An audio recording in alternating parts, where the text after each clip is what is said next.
So good evening to the colleagues and friends from Asia continent mostly, and good afternoon to colleagues from Europe, and good morning to the speaker, and I'm sure there may be other people from US.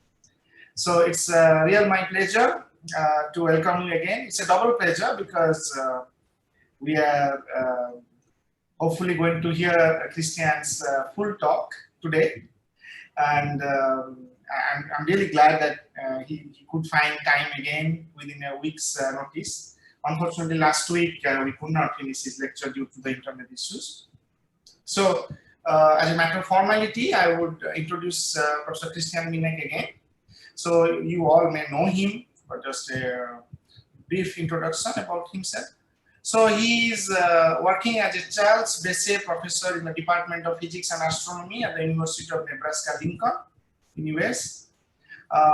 His academic career is he obtained his PhD from University of Duisburg-Essen in Germany, and then he also got his habilitation, that's the highest academic degree in Germany, in 2001, and then he moved to University of Nebraska-Lincoln in 2003 as an assistant professor. Then he became an associate professor in 2009 and became a full professor in 2015. And this year he has become the Charles Besse Chair Professor. So since 2019, he has served as the director of the Nebraska Center for Materials and Nanoscience and director of the Nebraska Nanoscale Facility, which is a NSF-funded regional center of excellence in nanoscience and nanotechnology, and which is among the 16 sites which constitute the National Nanotechnology Coordinated Infrastructure. He has visited many places. I will just selectively tell a few. In 2013, he became a visiting professor at Nanogun in San Sebastian in Spain, and he has published a book which is very famous, which is called Thermodynamics and Statistical Mechanics and Integrated Approach in 2014 by Wiley. He has got many awards. For instance, he has got the annual award of the Duisburg University, Outstanding Physicist in 1996. He is also a National Science Foundation Carrier and 2007 Sigma Xi Outstanding Young Scientist awardee. He became the Iker Basque Fellow at the Basque Foundation of Science in 2013. Many other things are there, and he works mostly on magnetic interface effects in nanostructured materials with emphasis on electrically controlled magnetism and spintronics, as well as fundamental thermal and statistical physics. He has published about 120 peer-reviewed papers and hold about 5 patents. And today we are looking forward to his recent work, and that would be on, I guess, chromium oxide, and we are all looking forward. So, I'm surprised, I'm very happy. Now we have about 50 people, Christian. So, good audience, again, looking forward to the lecture. Just in case there are new audience, kindly note that during the lecture, we don't take questions. So if you have one, please write it in the chat window. At the end of the lecture, we take all the questions. Okay, thank you, Christian, it's all yours. Okay. Yeah. Thank you, Subanka, for this very kind and nice introduction. And let me first apologize for everyone who listened in last time, and I almost made it halfway through. So there is unavoidable some repetition now in this rerun. But from the perspective of time, maybe now it's for you more the time where you can relax a little bit and grab some popcorn and a soda and enjoy. For me now it's in the morning, so it's the other way around. So let's just get started, and this time perhaps I simply start by one more time repeating the title of this presentation: Voltage Controlled Néel Vector Rotation in Zero Magnetic Field, and let you know why at least I think this is an exciting subject for spintronics. Why would we be excited about this?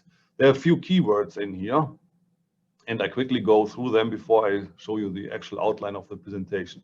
So we have this keyword Néel vector, which is associated with a vector associated with the antiferromagnetic order parameter in a magnetically ordered system, in this case an antiferromagnet. And just as one can use the ferromagnetic order to store information up or down, bit 1 or 0, you can use the antiferromagnetic order parameter, which also can point up or down, for example, to store information, and you can store it in a non-volatile manner. That is one of the key advantages of spintronics that utilizes collective magnetism. And so here is a pathway towards non-volatile memory and maybe combinations of memory and logic. That's certainly good. Then another aspect I will say a few more words about in this presentation is the fact that we know now that the antiferromagnetic order parameter can be switched, rotated, for example, by 180 degrees, much faster typically than the ferromagnetic order parameter. So that is a pathway towards very fast switchable devices. And then on top of that, I would like to stress the possibility to voltage control, contrasting control by currents of all sorts, spin polarized or not. Whenever you have a current flowing through your system, you have dissipation and therefore losses and Joule heating, which are detrimental to the performance of the device. With voltage control, you can largely eliminate current and have a possibility to have very energy efficient memory, for example.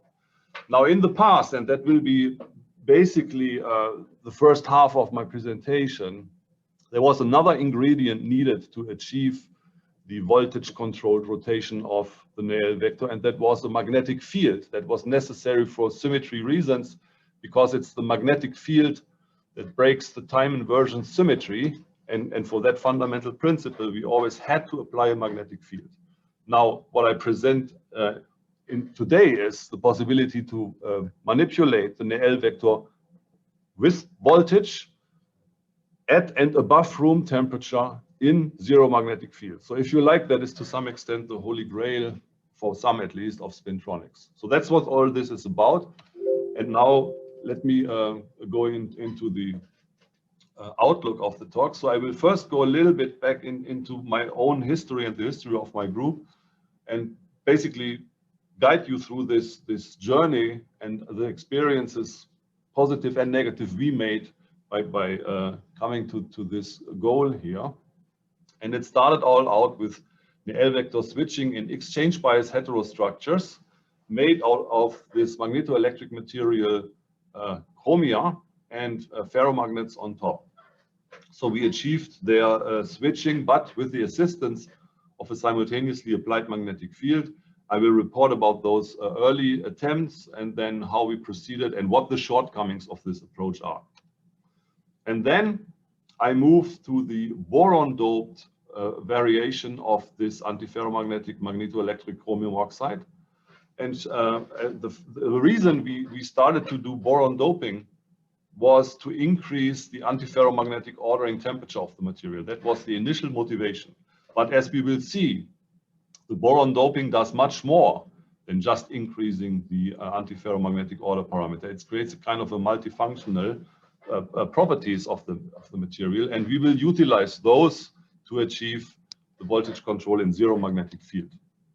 I show you then results that demonstrate this Néel vector rotation by 90 degree rather than 180 degree switching of the Néel vector in Hall bar like devices that are based on this boron doped chromium oxide with a heavy metal on top that is used as the Hall bar for the readout of the Néel vector orientation.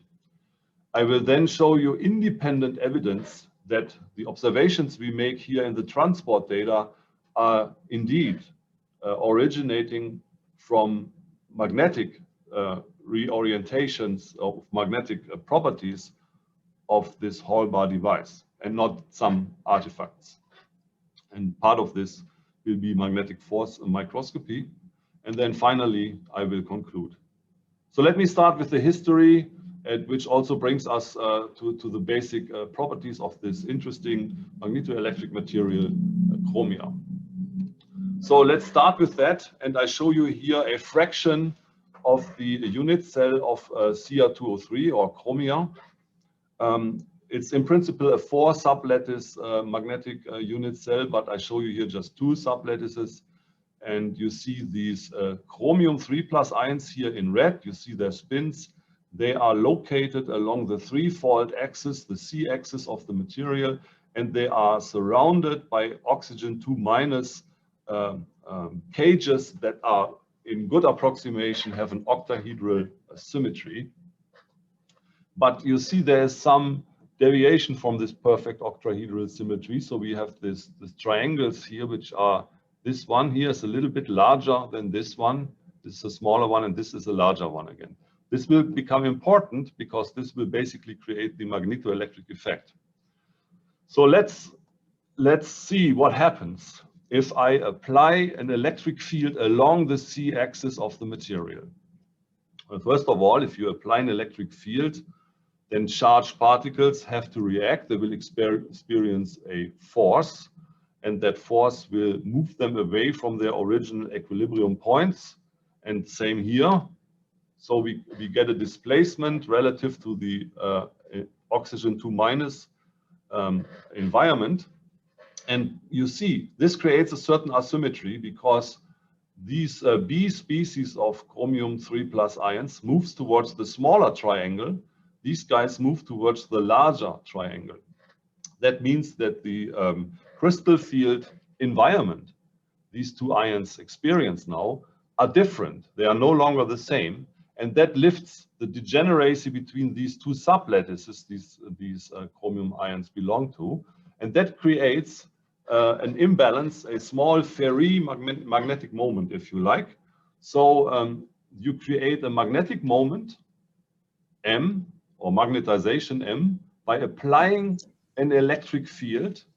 And that is mediated by what we call a magnetoelectric tensor or magnetoelectric susceptibility. So this is what we call the magnetoelectric effect. You can, in this very symmetric way, also get polarization out of the material by applying a magnetic field. Now, to use this effect for switching, you need something else. You need a magnetic field. And if you apply simultaneously a magnetic field, then you see that this magnetization here will experience potential energy, Zeeman energy, in the presence of the magnetic field. Another important ingredient to notice is that the magnetoelectric susceptibility, alpha, has different signs for its 2 principal orientations, which are in zero field degenerate. So the sublattices can be down up, giving rise to one sign of alpha, or up down, giving rise to another sign of alpha. Now, if you now apply an electric endomagnetic field, you get magnetization of opposite orientation, and therefore you get potential energy of opposite sign that gives rise to a lifting of the degeneracy between these 2 types of domains. And so you can switch between one type of domain and the other type of domain by applying simultaneously electric and magnetic fields. Here you see the free energy landscape plotted as a function of the antiferromagnetic order parameter. And here you see the spin structure of one single domain state and how it is destabilized and flips into the spin structure of the other single domain state. What you see on top here in red, that is not another material that or ferromagnet or anything. What that indicates is what we call the boundary magnetization. That's a peculiar property of magnetoelectric antiferromagnets that a colleague of mine here at UNL found out happens when you take a material that has the symmetry properties of a magnetoelectric material, and then you create a surface. So you destroy the translation invariance, you create a surface. And when you do that, when the system is in a single domain state, the material will have what we call boundary magnetization, that is a magnetic moment pointing in a particular direction in equilibrium. That means even if the surface is rough, the magnetization is still present and points in a particular direction. And it's that magnetic moment that couples via quantum mechanical exchange with a ferromagnet on top, which you can deposit on top. We typically use a perpendicular ferromagnet like cobalt palladium, for example. And then you have this coupling here. You create an exchange bias system. And if you put electrodes on the bottom and the top, you have a voltage controlled exchange bias system. You can basically apply a symmetry breaking magnetic field, then apply a voltage, and then you can change the spin structure, flip it over, and by doing so, you flip the biasing, the exchange bias field of the ferromagnet on top from negative to positive values. Here I have an animation here, but I don't show it. Here you see more clearly what happens in this cartoon. So you have an electric field in one direction, not shown here. There's simultaneously a constant magnetic field applied, and then you switch the orientation of the electric field, and you switch the exchange bias to positive. And of course, you can utilize the remnant magnetic states then of that ferromagnet on top to carry information which you then can read out. That were the first ideas for our spintronic memory devices. And this kind of voltage controlled switching we demonstrated in these first proof of principle pieces of work. I show you here a little bit more about this. So here again, you see this important building block of all of our spintronic devices we envisioned based on this. So the magnetoelectric antiferromagnet exchange coupled to a free layer of a ferromagnet.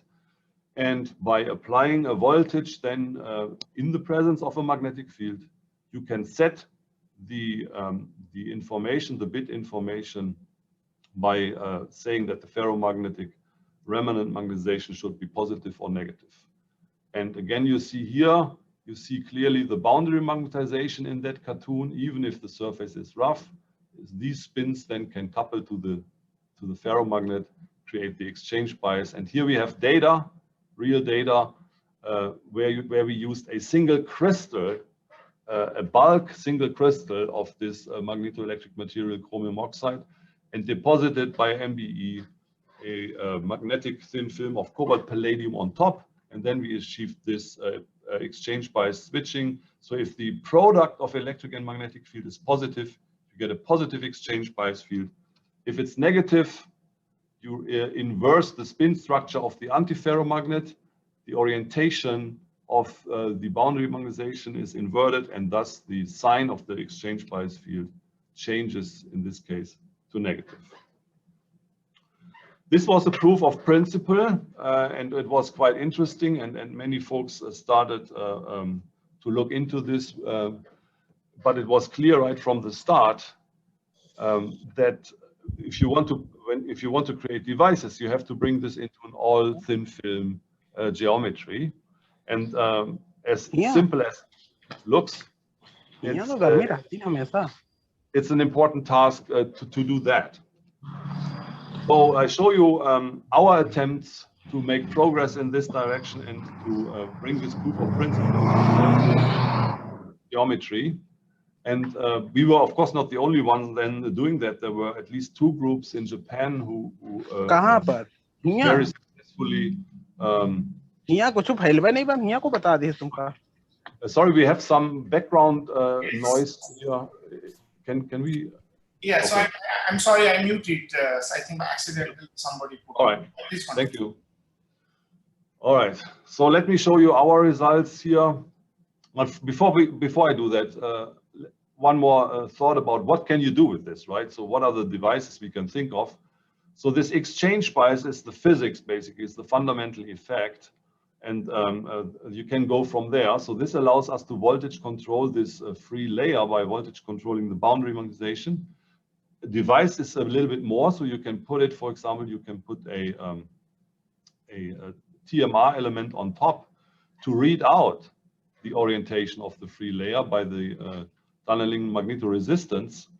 And that would be, for example, a start for a memory device.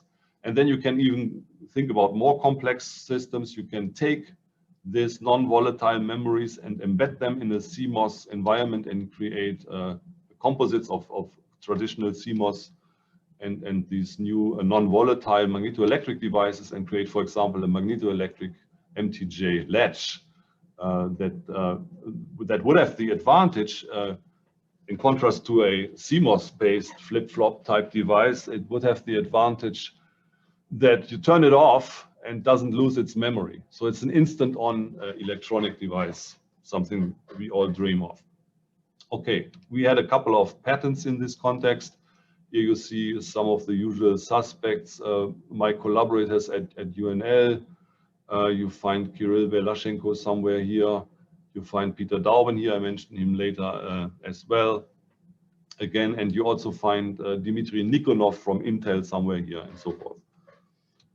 Okay, so now how could we bring this to all thin film geometry? And this was a very painful and long success. And by the way, this paper which you see here, that is a paper that was published in the context of this beautiful conference with Subanka had organized. So this was a conference proceedings where, in fact, for the first time, we published our results in all thin film geometry here. There's more in this than that, but this was an important part of it. So the first all thin film geometry was achieved by growing, of course, a film of chromia. We utilized, at this time, we utilized already pulsed laser deposition for that. We started out by molecular beam epitaxy from the metallic chromium and which we oxidized. That works well, but it's only a path that you can take when you want to grow ultra thin films. And for leakage issues, that was not an option. We had to go to thicker films. So these are still fairly thick. And pulsed laser deposition was a better choice. And we then deposited the perpendicular cobalt palladium film on top with perpendicular anisotropy. And we found something like this. So if you prepare your system in a state that it has positive exchange bias, and then you apply a field of, let's say, 700 millitesla, and then you vary the voltage that you apply, then you can look for a particular electric and magnetic field product where switching sets in. And you see here, -2 volts, nothing happens, -4, nothing happens, -6, nothing happens. So the hysteresis loop, if you take it after you apply this field product and you take a loop, it still looks the exact same thing. But then as soon as you reach the critical product, you switch the system and you switch and move it to negative exchange bias as seen here. So these data were taken by polar Kerr effect. Later, as you will see, when we make the structures smaller and smaller, it is more convenient to measure by magneto transport. So this is switching in all thin films. But one thing we noticed here already, and our friends and competitors in Japan, Tohoku and Osaka in particular, they also quantified and thought about it carefully.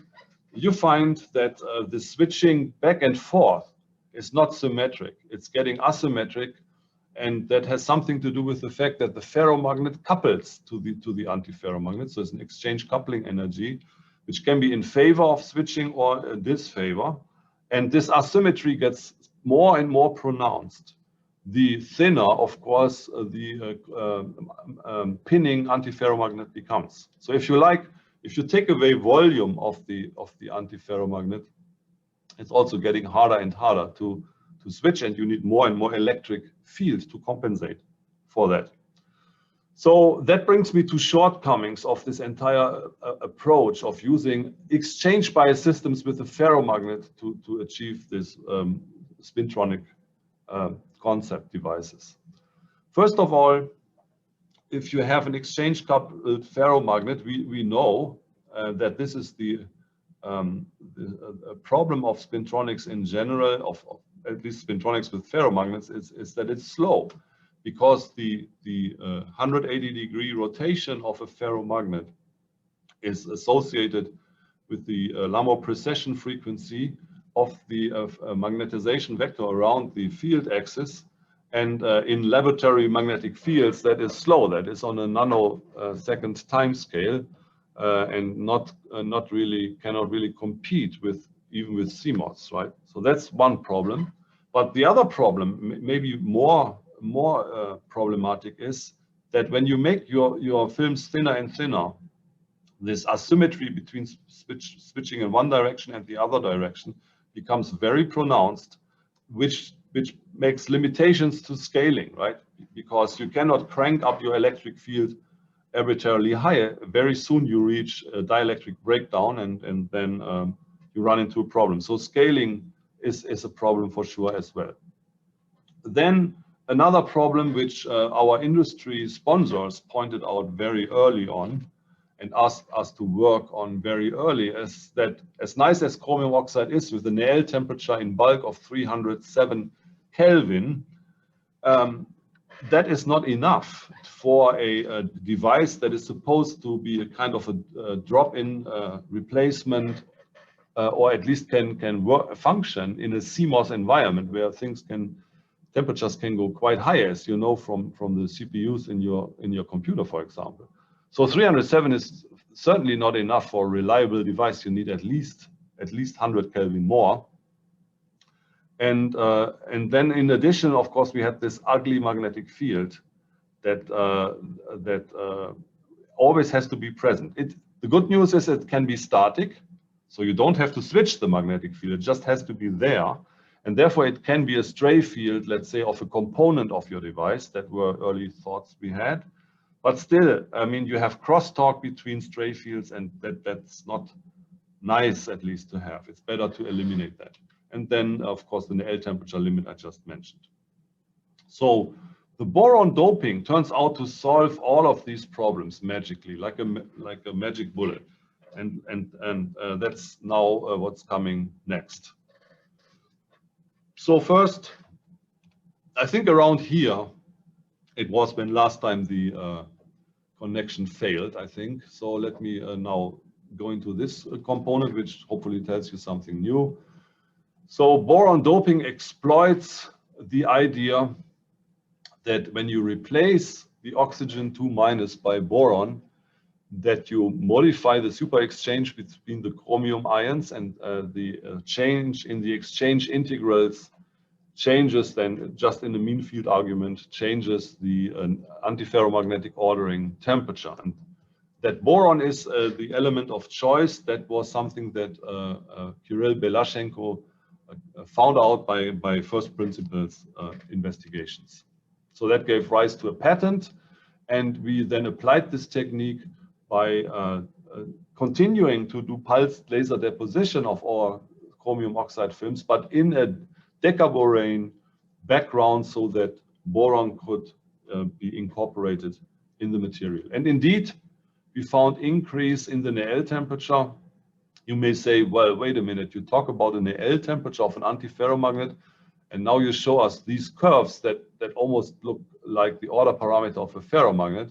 That is true. It turns out that all thin films, pure chromia or boron-doped chromia, are not really perfect. There are always small residual magnetic moments of uncompensated sublattice contributions that are tightly coupled to the antiferromagnetic order parameter. And in some sense, that is can be used as an advantage. And one advantage is you can use it as a proxy for the onset or disappearing of antiferromagnetic order. That's what we did here in these plots. So we could confirm that we have increased Néel temperatures here as high as 400 Kelvin. And this is a high-angle annular dark field transmission electron microscopy image of one of those films we grew, boron-doped films. And that image comes from our collaborator. These days, it was a collaboration within a center called C-SPIN with Paul Woltz and company. He took these wonderful images. And what you see here basically is just the chromium ions. The C-axis goes in this direction. And you see what is known as the buckled structure of the chromium 3+ ions here between the oxygen 2- layers. So that's a very fine resolution, and you see a nice structure here for the boron doped films. And now comes the ugly part of the history, so to say, which took us an awful lot of time to overcome and turn it into an advantage. The obvious thought initially, once we knew that we can increase the antiferromagnetic ordering temperature, was, well, we thought we basically have chromia with increased Néel temperature. So let's do what we always did. Let's grow heterostructures, exchange bias heterostructures, replace the pure chromia magnetoelectric antiferromagnet by boron doped chromia, so that we have exchange bias effects at much higher temperatures. That was the goal, and that failed miserably. And here you see what we got instead, and that gives already an idea what's happening. So here we have grown a perpendicular anisotropic, again, cobalt palladium film on top of boron doped chromia. You see that indeed there is a temperature known as the blocking temperature in this exchange bias business, where the loop width of the ferromagnet suddenly increases. That is a sign that coupling between the ferromagnet and the antiferromagnet kicks in, and it kicks in here at elevated temperatures, not at 400 Kelvin, but at least 355 or so. So that's in principle good news. But the bad news is this coupling did not give rise to any appreciable amount of exchange bias shift of the hysteresis loop. So we had broadening, but we didn't see a shift of the loop to negative or positive values, because the antiferromagnet was not able to pin the ferromagnet. And the reason being that the anisotropy of the antiferromagnet strongly reduced, and that also simultaneously gives rise to a tendency of the boundary magnetization to go from out of plane towards in plane. And that was confirmed by inverse photo emission data taken by my colleague Peter Dauben and company. And his investigations confirmed a couple of things. First of all, those we were after, namely the spin resolved nature of his experiments showed that there is still voltage controllable boundary magnetization, that's indicated by the splitting of these curves here, and that this boundary magnetization survives way above the Néel temperature of pure chromia. That was the original goal. But it also showed already that we have canting of the boundary magnetization. And that is detrimental. It's a killer, obviously, for perpendicular exchange bias. Now we said then, well, then let's at least confirm this and grow an in-plane ferromagnet on top of the system. We did that, and indeed, we could recover exchange bias even of appreciable magnitude, but not at the temperatures where we wanted it. You see, exchange bias is actually a tiny bit of amount is already present at higher temperatures. Then it becomes positive at lower temperatures and changes sign. So it's a complicated temperature dependence, and the magnitude of the exchange bias was not anywhere near where we needed it. So long story short, the boron doped films with the weakened anisotropy were no longer suitable to create exchange bias heterostructures. So that's bad news if you think in the old terms of building a system with a ferromagnet on top. Some good news here, however, the dielectric properties of these doped materials outperformed the materials of the pure chromia. So you see here, for a same applied voltage, our leakage current through the films was smaller for the boron doped films than it was for the pure films. That is good, because whenever you want to voltage control something, you need to make sure that the electric field inside the insulating material is big and maintained, and therefore you want to reduce leakage currents. So what we then did next, based on all this, is we said, well, let's get rid of the ferromagnet. And I come to this in a minute. Before I do, one more property that is completely unexpected and is actually critical for the fact that we can eliminate the need of a magnetic field. And that is the boron doped chromia showed a property that was unexpected. It showed induced polarization, no spontaneous polarization. It's not a multiferroic system, but induced polarization. And we found this with the help of our colleague Alexei Gruberman, who is an expert in scanning probe microscopy, in particular piezo force microscopy. What this does, it measures a so-called electromechanical response. So you apply a voltage to a system, you create polarization. That polarization is always associated with a piezoelectric effect. That piezoelectric effect locally creates the deformation of the material, and that can be picked up by a tip of an atomic force microscope. So this technique is called piezo force microscopy, and it's a standard technique to investigate ferroelectrics, for example, to measure ferroelectric local hysteresis loops and things like that. So here we applied it to the boron doped chromia. And to our surprise, we found a behavior that is very similar to what you expect in a ferroelectric material. So you see here in the phase signal, so this is an AC technique, which gives you an amplitude and a phase. And in the phase, you see here this loop, which reminds you to a hysteresis loop of a ferroelectric material. And that's exactly what it is, with the exception, though, that this is not a spontaneous order parameter that you see here, but it's a dynamic hysteresis loop.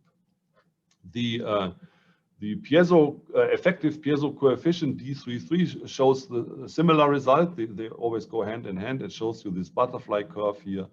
Again, an indication of a strong induced polarization. Now, as I said, this looks like a ferroelectric, but if you remove the voltage, then you see that this polarization relaxes. It decays back to zero again with the time constant on the second time scale or so. So it's a dynamic effect, but it's large induced polarization, which is not the case in pure chromia. And we of course did this control experiment. And here you see the data of the pure chromia phase and piezo coefficient D33, and pretty much flat lines, so no sizable effect. So that's a property that is new, was unexpected, and turns out to be very important. So here's some thoughts where could this come from, and of course it's almost guaranteed that it has something to do with our boron doping, and our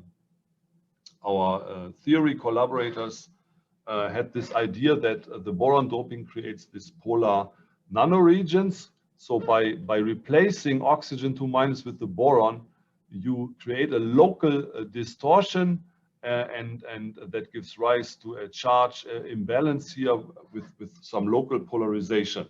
And this is not just fantasy. It turns out that actually I co-authored a manuscript with Paul Voiles, where he was the leading author, where he found by eels, so he used his electron microscopy skills again, that these tetraeder, which we here propose to create this polar nanoregions, do in fact exist when you boron dope the materials, and it's those tetraeder who are responsible for the TN enhancement.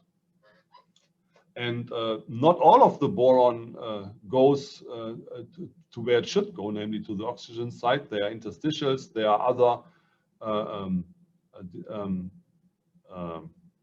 let's say, local clusters that form, but some 40% of the boron that goes into the material ends up forming these tetraheders and creates these local clusters. And they are, as we think, the origin of the possibility to create induced polarization. I come back to this point a little bit later when I discuss the actual mechanism in more detail. So now, what did we find when we use boron doped materials? So before I show you the actual results of Hall bar type devices made with this boron doped material, I want to ensure you that what we measure with such Hall bar structures is indeed a proxy for what is happening in the underlying antiferromagnet. This is not completely obvious because there is literature out there reporting about artifacts. But in chromia, there's a bulk of literature where transport measurements have been used to actually measure and even quantify critical exponents of the order parameter. So here you see our own data. The literature from the Dresden group, for example, has very similar data where we measured the transport in pure chromia. Here's the typical device structure. So you have your antiferromagnet. In this case, it was pure chromia. You have a Hall bar with a heavy metal on top. In this case, it was platinum. You drive a current density in this direction through one leg of the Hall bar. And then you can measure either a longitudinal Hall voltage or a transverse Hall voltage. What you see here is the transverse Hall voltage. And you can control the whole system by applying voltages. So here you see what you get when you prepare your chromia in the different single domain states. In thin films, you can do that just by applying magnetic fields. So you apply a magnetic field of, let's say, -3 Tesla. You cool the system, and then you heat it up in zero magnetic field and measure this Hall voltage in XY direction here, and which is associated with the Hall resistance. And that is what's plotted here. And you see it. You have this characteristic point where all these curves merge. Ideally, that should be at 0, but there's some background here. So all these curves for the different cooling conditions merge at this point, which of course happens to be the Néel temperature. And this looks an awful lot like an order parameter behavior, which it is.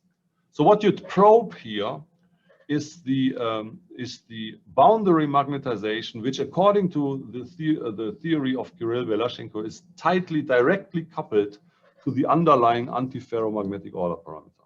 So when the antiferromagnetic order parameter disappears, the boundary magnetization disappears, and that's why we see this order parameter behavior here. And you can make sure that the Néel vector points in one direction, then you get this up curve. If it points in the opposite direction, you get this down curve. If you measure isothermally, then you get, at low temperatures, you get lines as a function of applied magnetic field, which are almost featureless and in a small magnetic field regime, and that's something that will be important later. You see that the slope is very small, they're almost constant, while as if you approach the Néel temperature and even slightly above the Néel temperature, you get these S-shaped curves, which pretty much resemble paramagnetically induced magnetization at the boundary due to an applied magnetic field. So long story short, with this technique, we can probe the boundary magnetization. Now we apply that to the boron doped systems. We use the same structure. Here you see an actually optical image of this photolithographically patterned Hall bar device sitting on top, this time on boron doped chromia of 200 nanometers thickness. The electrode is vanadium oxide, which happens to be a metal at a room temperature and above. So, so we do the same experiment. We drive the current in this direction and measure the transverse voltage and use that as our signal. And we can apply a voltage across the boron doped material here. And now we will, of course, want to see what happens if we apply a voltage pulse and maybe change the spin structure inside the boron doped chromia. And these are those results.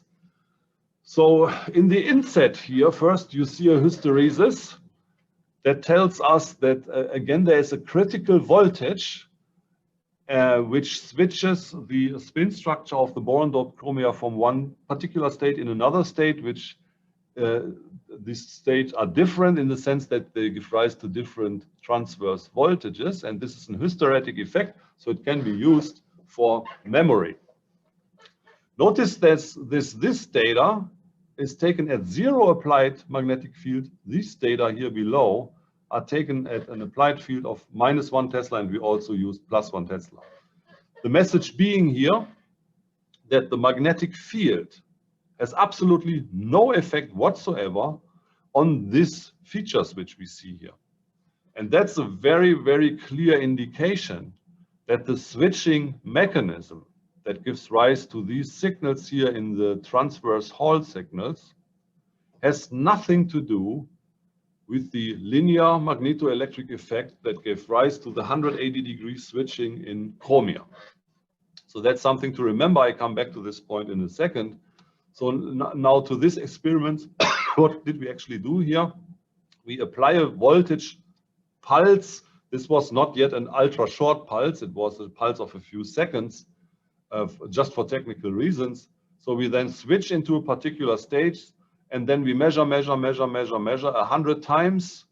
And then we pulse again. We apply a voltage pulse here across the film with opposite polarization, and we switch back into this state, measure 100 times, switch back, and so forth. Okay, so these were our results, quite exciting. Now I want to make an interesting comparison, which really shows that this is very different from what happens in pure chromia-based systems. So let me make a qualitative comparison between these switching type experiments that have been done with pure chromia and those that have been done by us with the boron dope material. So these are the data I've just shown you with boron dope material. These are data from the literature by the Dresden group here, a COSUB first author in this Nature Communications from 2017. And what they did is they used already a very similar device. So it's pure chromia with a Hall bar structure on top. And they did this switching of chromia in the way we did it previously. But this time they eliminated the ferromagnet, and they read out the boundary magnetization of pure chromia by this Hall bar device. So far it's what we did later. So far so good. But notice, of course, that for them, in order to get switching between different transverse signals, they had to apply a field, a rather substantial field of 1 Tesla, the field that really you would like to avoid.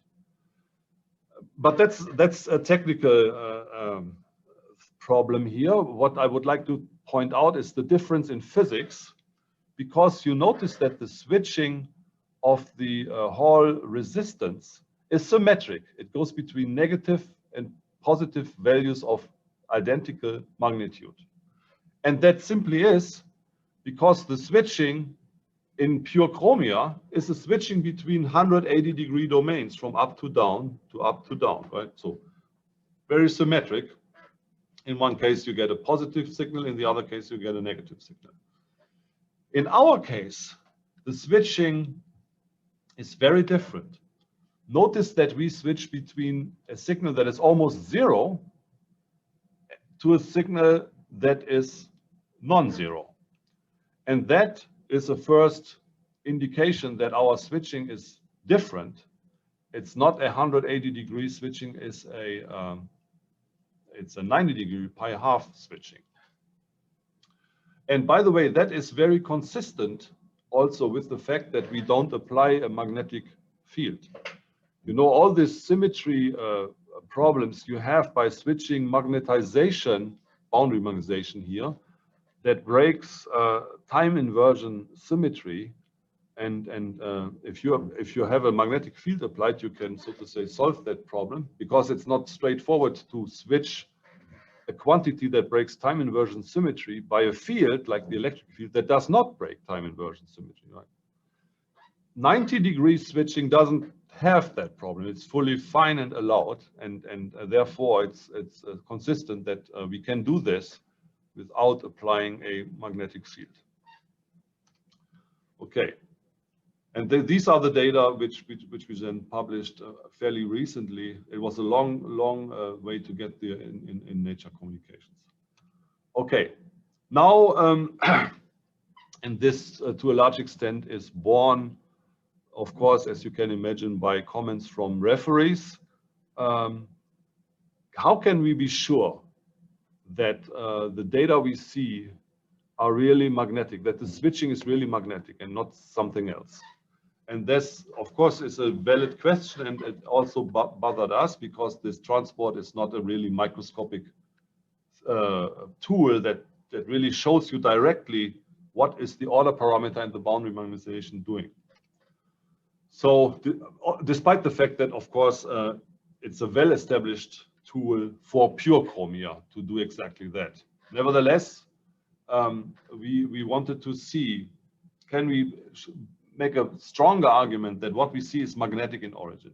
The first thing you can come up with is, if you are in these two different states, in the state where the transverse voltage signal is 0 and in the state where the transverse voltage signal is non-zero, can you see a magnetic field dependence in the states of the transverse voltage signals? And if so, is it different in the two states?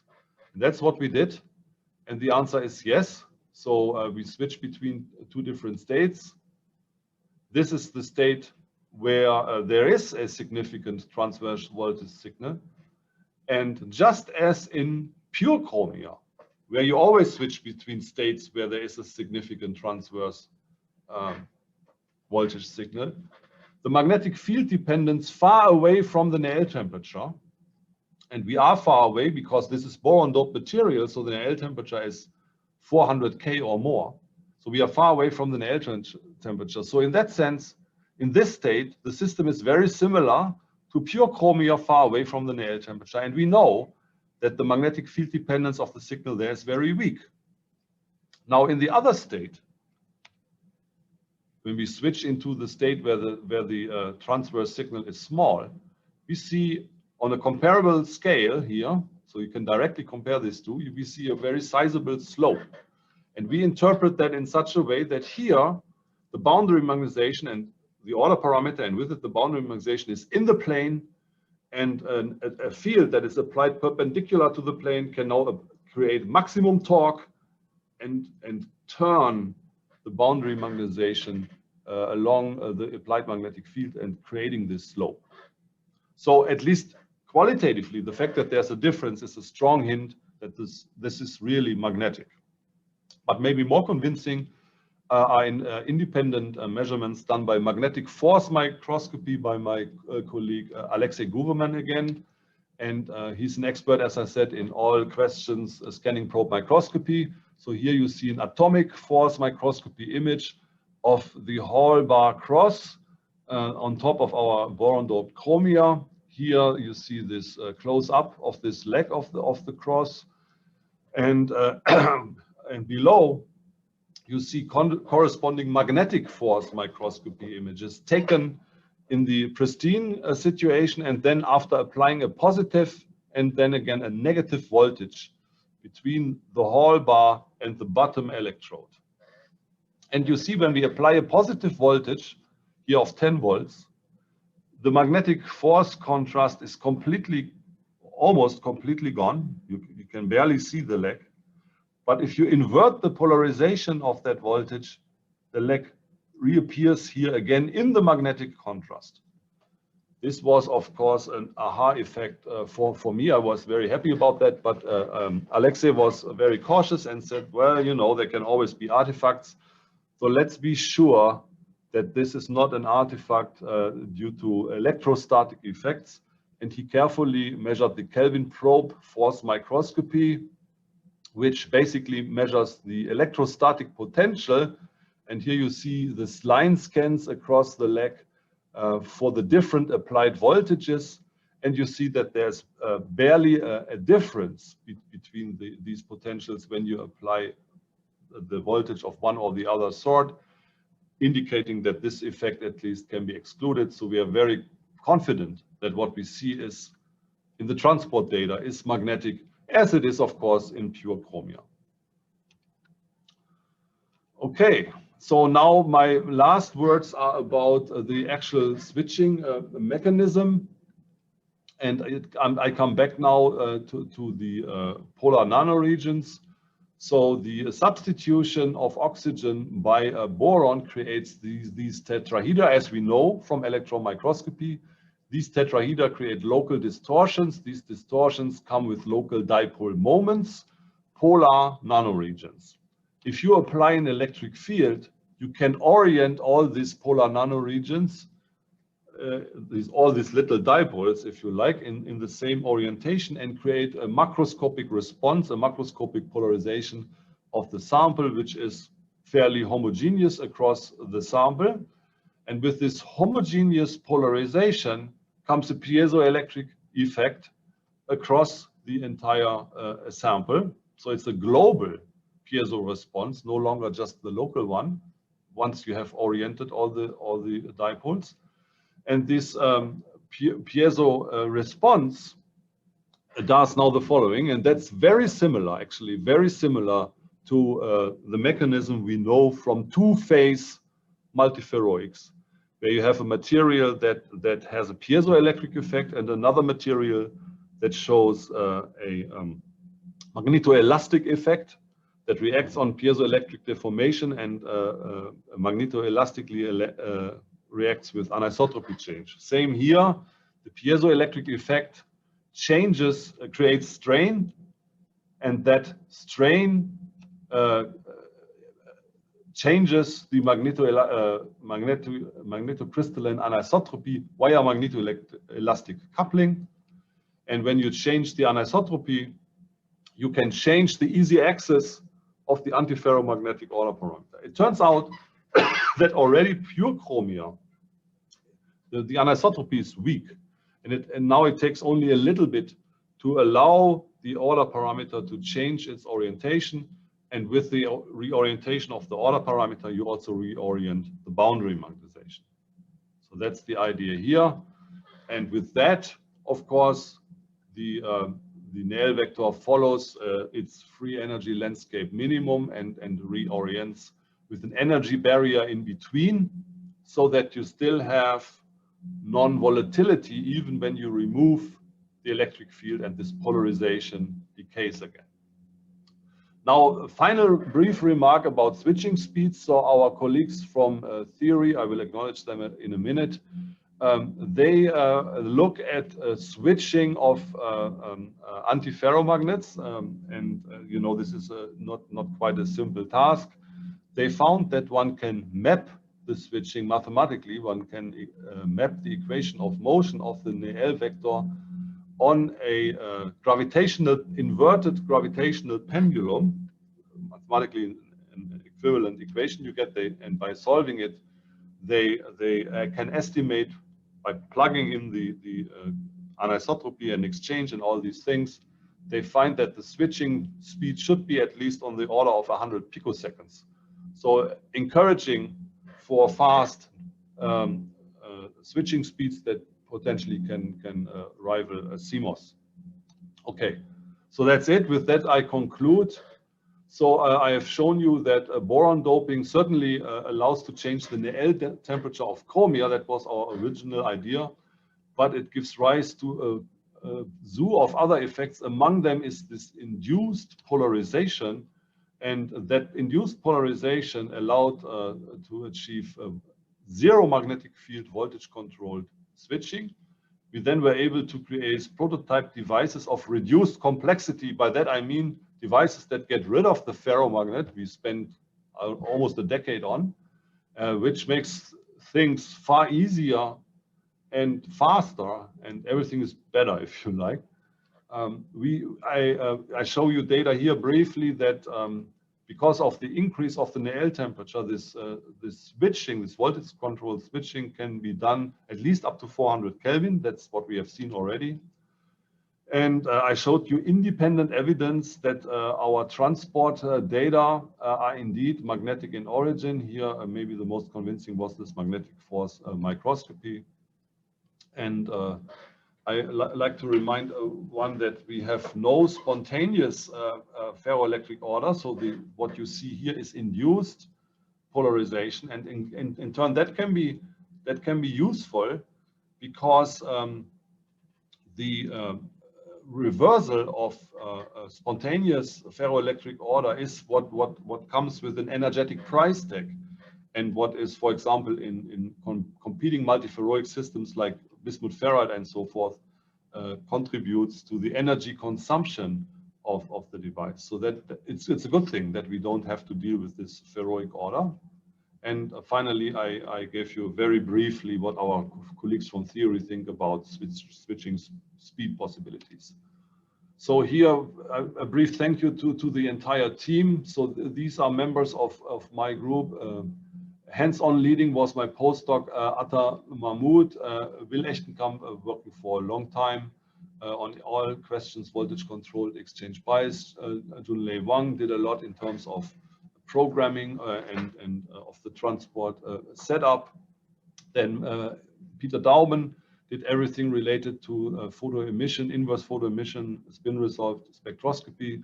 Alexei Gruberman did this important scanning probe microscopy measurements that gave a convincing independent argument for the magnetic nature. And Chalou and company did the theory, and they came up with the idea that these boron chromium tetrahedra are these polar nanoregions, and that it's basically this strain-mediated mechanism, and that we should look at it as a 90-degree rotation. And also they did the switching speed estimate. Here I like to thank my sponsors, and I think I go way too long. So finally, thank you for your attention and the chance for a second rerun here of this. Thank you. Okay, thank you so much, Christian, for this wonderful overview of your last few years' research. It's really nice. So on behalf of all the audience, my WTS team, Brajbhushan and Puspendra, I clap for your excellent lecture. Thank you so much. Before I take the questions, there are a few already. I just have two small announcements. So Christian seminar was a special seminar today. But tomorrow we will have a regular webinar at 3 p.m. Indian time by Dr. Himanshu Fulara from University of Gothenburg in Sweden. I will just send the announcement just now. I didn't send it so that people will not have any confusion.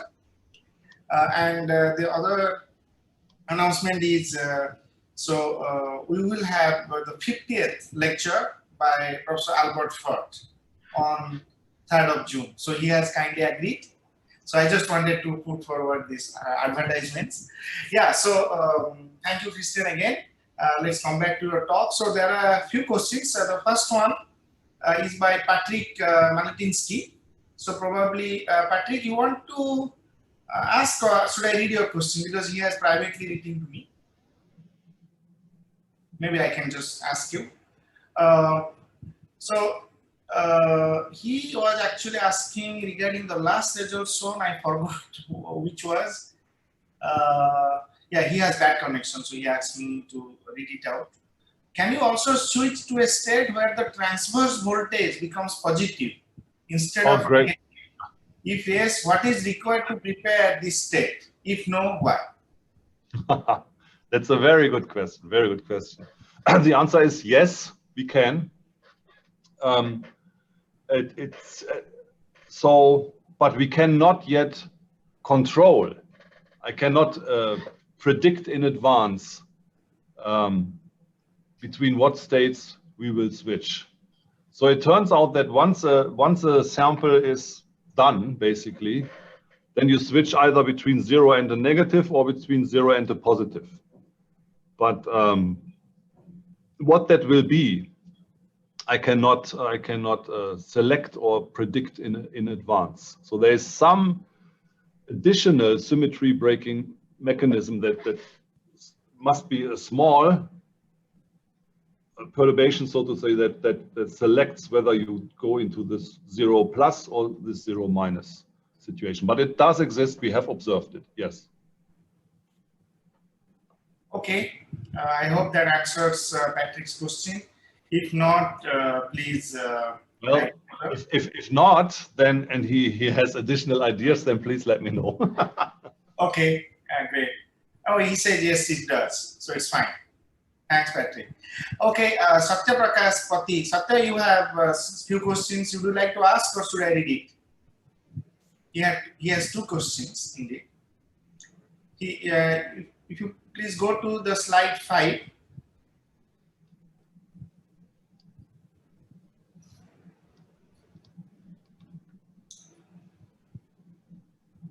This one? He says, what is the role of the top antiferromagnetic layer in voltage control MRAM? Whether it is metallic AFM or oxide AFM is oxide AFM is fine. He's putting a question like that. What is the role? And if it has to be metallic or it can be an oxide? For this system or? Yeah, yes. So in this system, this was still the traditional exchange bias system, right? So here the situation is the following. Let me explain by this cross-section cartoon. First, we have a substrate, sapphire, that sets the stage. Then we at that time we were still using palladium as a bottom electrode, right? It turns out, by the way, that the use of a metallic cubic electrode material is not good, because it creates structural domains which then translate in the chromia films and create grain boundaries which are very detrimental for leakage. At the time we didn't know that, so we used a palladium film. It's just a bottom electrode. Then comes the active material, the chromium oxide, this magnetoelectric material. And then comes this multi-layer structure, cobalt palladium, which is the ferromagnet. The whole thing here is the ferromagnet. And the only reason that it's a bit complicated, it's a multi-layer, is to make it perpendicular anisotropic. And because it's a metallic ferromagnet, it also acts simultaneously as the top electrode. Was that the question? I think that was his first question. The second question is regarding polarization in boron doped chromium oxide. What is the role of V2O3 underlayer and corresponding lattice mismatch induced strain? Yeah, good. That's pretty much the point I just raised here. So it was a learning curve. The vanadium oxide, V2O3, is an oxide, and at first you would think it's an insulator, but it has a metal insulator transition, and at the temperatures where we are interested in, which is close to, so I think the transition is at 150 K or so. So above 150 K, V2O3 is a metal. It's a poor metal, but it's a good enough metal to be used as an electrode if you don't want to carry much current. And of course, as you can tell already, it's V2O3. It grows perfectly epitaxial on sapphire, and chromia, they all have more or less the same lattice constants. So chromia works perfectly epitaxially on vanadium oxide. And as a matter of fact, this V2O3 bottom electrode was a key to create devices where you can deal with the leakage, because only then we were able to eliminate the formation of grains and grain boundaries in this material. And the grain boundaries have, and again, the electron microscopy can show that, and eels in particular, the grain boundaries have a reduced band gap, which is prone to leakage. And only when we could eliminate this lattice defects by having a substrate that allows us to grow the films better, virtually epitaxially, then we got the leakage under control. So that's why we use the vanadium oxide rather than a metal. Christian, I think we need to go to the previous slide. Actually, his first question was on the previous slide. He writes it. This one? Yeah. So the question there was, what is the role of the top antiferromagnetic layer in the voltage controlled MRAM, and whether it is metallic AFM or oxide AFM also is fine. He was asking that.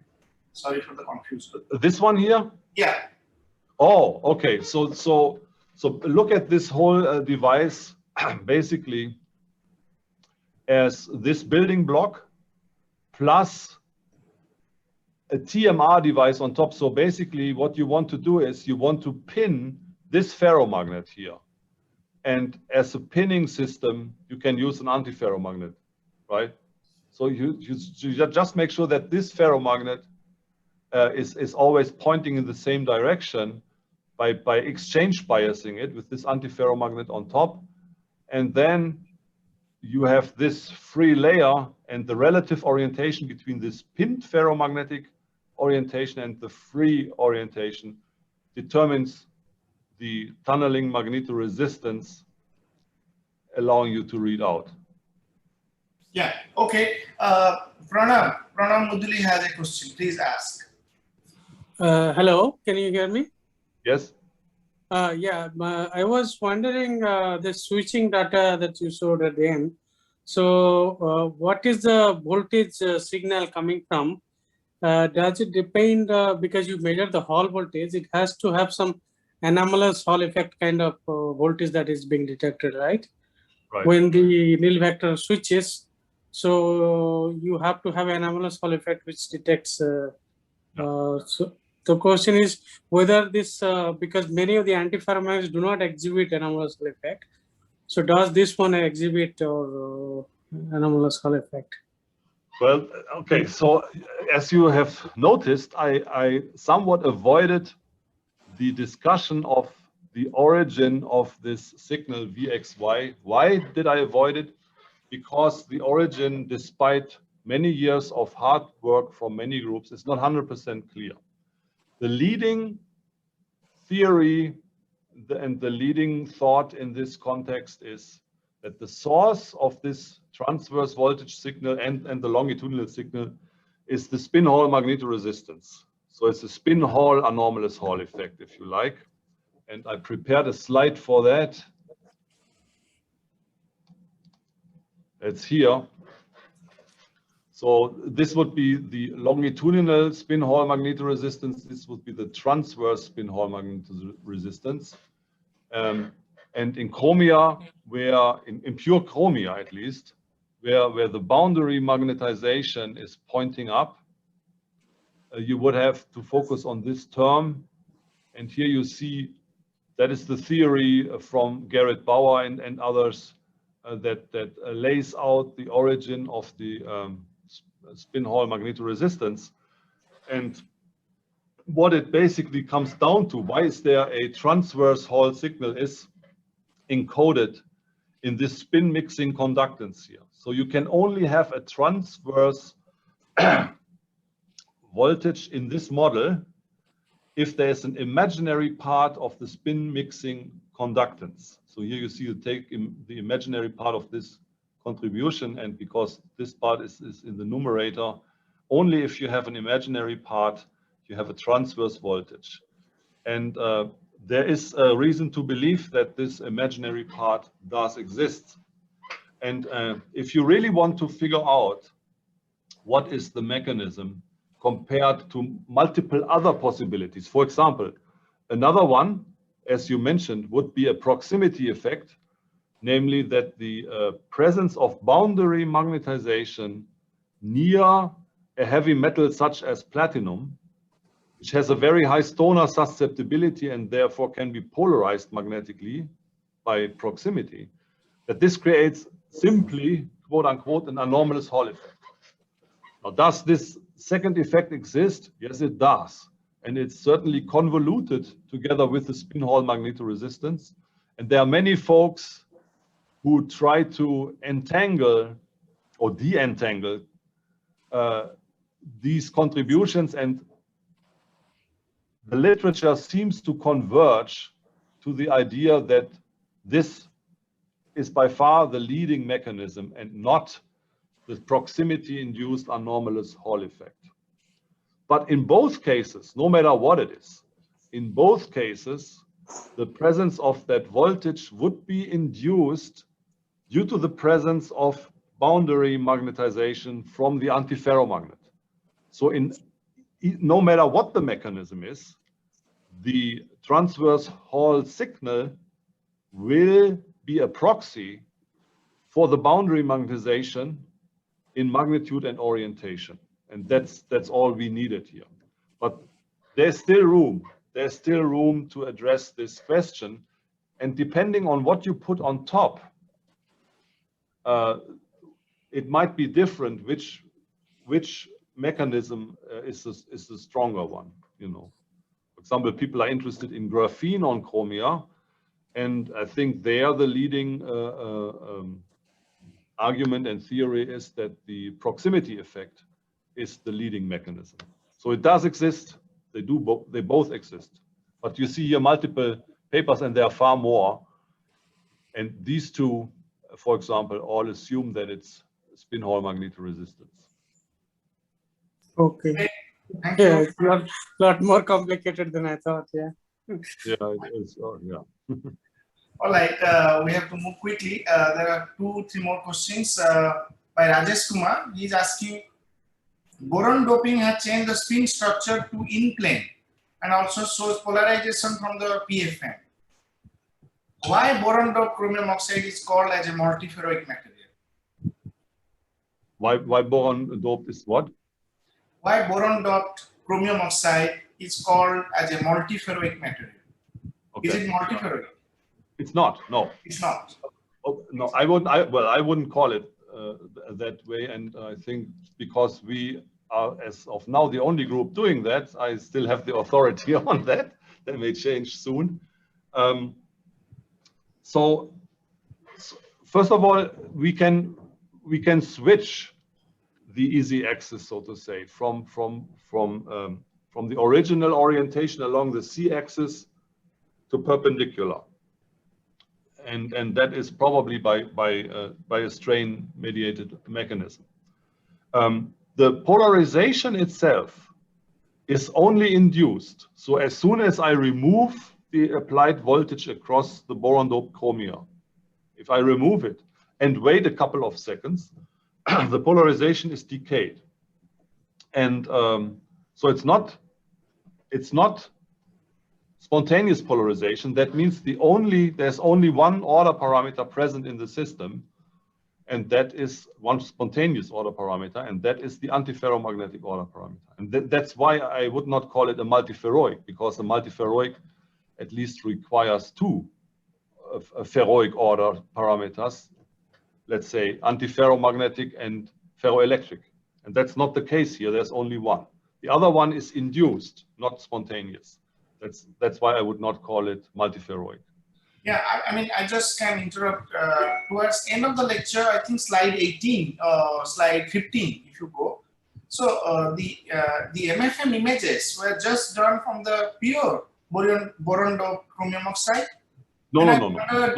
Is this the antiferromagnetic domains or ferromagnetic domains? No. So first of all, this is done on the boron doped system, of course. What you always see, the only thing you can see is the stray field created by the boundary magnetization. Okay. So you still do not see directly the antiferromagnetic order parameter, right? You see the magnetic structure still in a somewhat indirect way, because you never see the magnetization. You see a stray field and the projection of the stray field onto the tip, and that stray field is generated here by boundary magnetization. But Christian, is it the like domain wall, or is it the grain boundary? So which boundary actually? it's the boundary of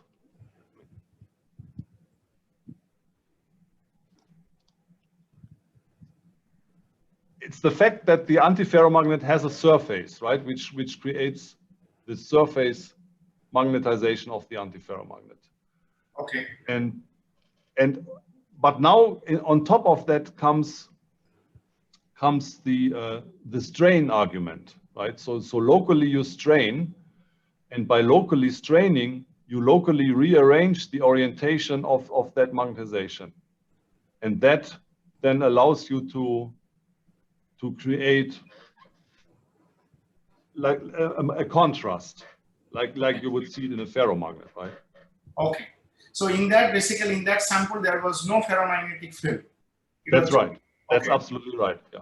Yeah, I got it. All right. So it's a strain effect which kind of creates some kind of magnetization regions, you can say. Exactly. Okay.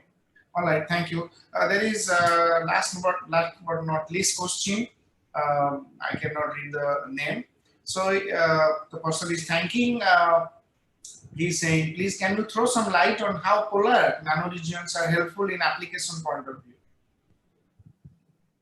How the polar nanoregions are what? How it is useful for any applications? Oh, well, in the case here, the polar nanoregions are, so to say,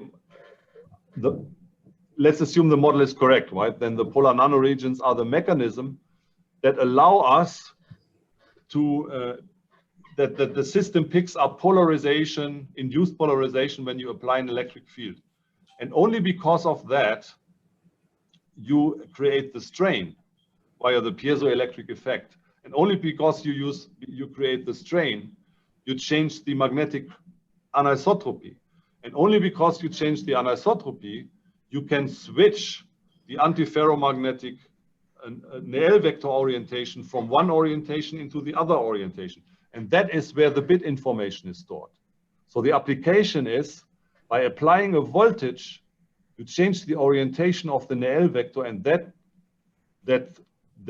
sets the information, that writes the bit. And that's of course useful in ultra fast, ultra energy efficient, non-volatile memory, for example. Okay, cool. So it's a bit of a detour, but it's that mechanism, right, that starts with the polar nanoregions, which give rise to induced polarization, which gives rise to piezoelectricity, which gives rise to electrically controlled strain, which gives rise to electrically controlled anisotropy, which gives rise to electrically controlled voltage orientation, which gives rise to electrically voltage controlled writing of the bit information. That's the chain. All right, Christian, thank you so much. So I think it was a very, very nice lecture. Thank you, Christian, for taking the trouble to talk again, almost repeat half of it. And I also thank the audience, the participants who could attend with a great number. It was more than 50 within a short notice. So really thanks to all of you. And tomorrow we meet at 3 p.m. Indian time for the next webinar. Until then, please stay safe and stay healthy, and see you tomorrow. Thank you very much, Christian. Bye-bye. Thank you. Thanks for having me. Bye. Have a nice day. Bye.